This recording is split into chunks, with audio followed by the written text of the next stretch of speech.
I just want to clarify the record here for a second. The idea that the fact that fentanyl is caught at ports of entry and that is the only place that is coming through is belied by the facts, and is belied by the facts that the Border Patrol is now distracted processing human beings, just as the judge from El Paso just described, but just ignores the impact on what that does to the actual border. The Border Patrol can't possibly catch all of the fentanyl at the ports of entry, nor catch the fentanyl between the ports of entry. Mr. Daniels, do you agree with that assessment? I do. We've had a depletion in Border Patrol because they've been taken to other areas where processing is more important. And is it your experience that fentanyl pours in between the ports of entry and that fentanyl does in fact get into our communities in mass quantities today due to our open border? Yes. I appreciate that. Now, Mr. Dunn, obviously in the introduction, I talked about you being from the county in which I live, in Hays County. You testified, Mr. Dunn, earlier that it was not just Noah who passed away in Hays County last year due to fentanyl poisoning in our community. Is it not true that 3 other Hays Independent School District students died from fentanyl overdoses in our community in Hays County last summer? Is that accurate? That's correct. And a 4th 14-year-old died in January of this year. Just a couple of weeks ago? Yes. Another family. And during the Christmas break, 6 other students were poisoned by fentanyl, but they were successfully saved. And last summer, there were another 8 who were brought back through the use of Narcan. Is that correct? Correct. Mr. Dunn, your lovely bride, Janelle, is Hispanic, yes? Yes.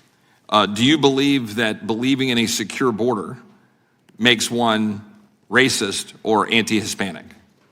Not in the slightest. Her family actually holds that same position. I thank you for that. You guys have been active now in a number of organizations trying to get out and understand the lost voices of fentanyl. Is that right?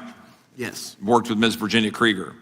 Yes. And she's lost her daughter due to Percocet that was laced with fentanyl. Is that correct? Yes. And the people that have been the lost faces of fentanyl, and I've done this before. Noah is one of these lost voices due to fentanyl now. He is now. I'm not sure if he's included in that picture. And these pictures are the faces of Americans who are no longer with us due to fentanyl flowing throughout our communities. Now, these are young individuals who are not here today. Now, Noah's not here today.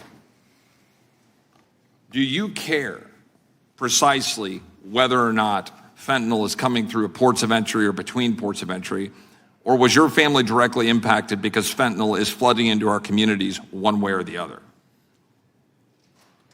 However it gets here, it's here. And in your experience talking to other family members and talking to law enforcement personnel, is it your observation and belief that the overwhelming flood at our borders, distracting Border Patrol from being able to carry out their duty to stop the flow between the ports of entry or do inspections at the ports of entry, is resulting in more fentanyl pouring into our communities that is then resulting in the death of Americans and, in fact, the death of migrants in the process? Yes, most of the fathers that I speak with that are not as vocal as the mothers, the common thing they've expressed to me is to come up here and let people know that it's a border issue. It's not an immigration issue. It's flooding across the borders because there's a problem at the borders.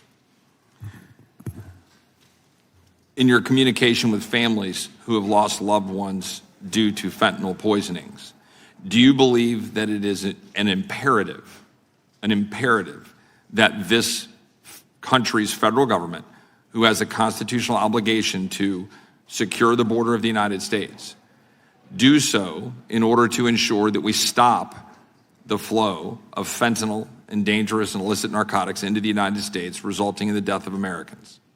Yes.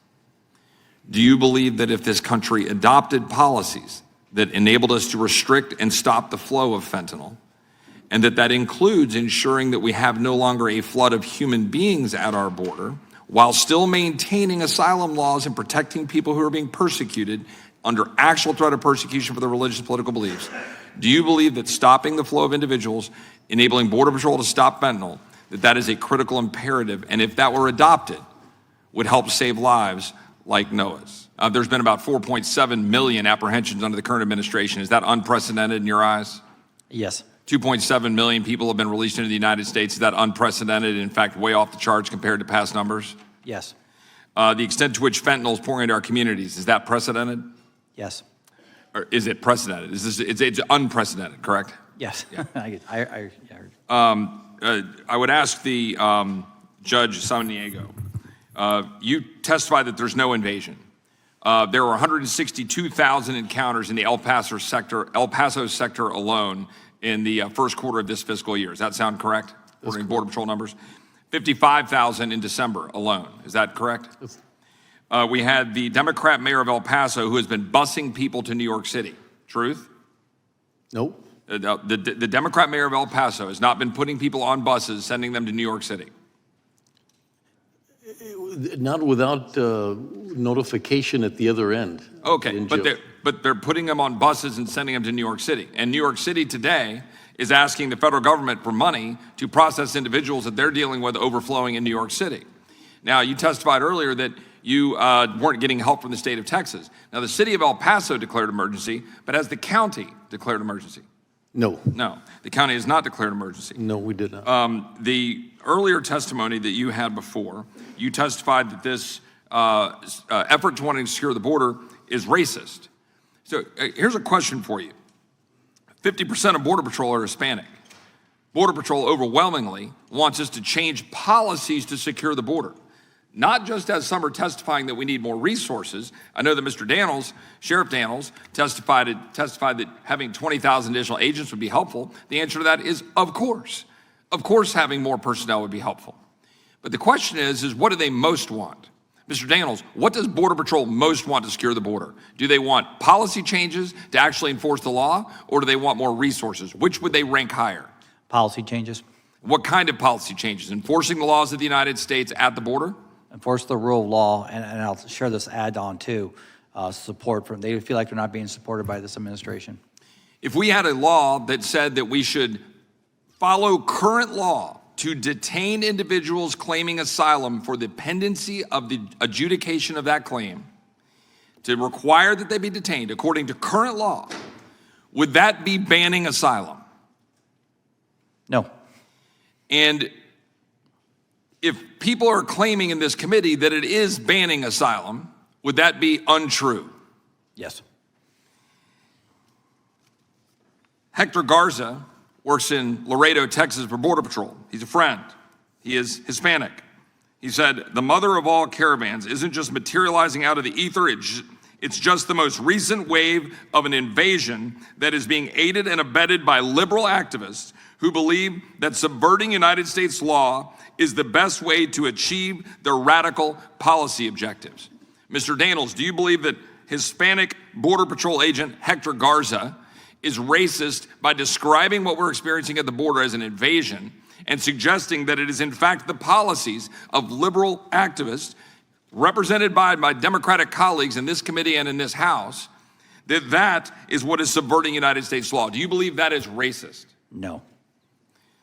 Judge Samaniego, do you believe that there, in light of your statement saying that these policies that are being promoted to secure the border, that you think that Border Patrol agent Hector Garza, a lifelong public servant working for the Border Patrol in Laredo, Texas, an Hispanic, a Texan, it's racist for that Hispanic American to say that it is an invasion, that his Border Patrol personnel are overwhelmed, that he believes that it is the liberal policies that are making a mockery of our current laws to say that we should enforce the laws, that we should enforce the laws on the books, that is in fact a racist statement by Hispanic Border Patrol agent Hector Garza? Well, it's a freedom of speech, and he can say whatever he needs to say. I can tell you that if you ask the Border Patrol in El Paso, they're looking for assistance, that we do not detain them because they don't have the space, they don't have the personnel.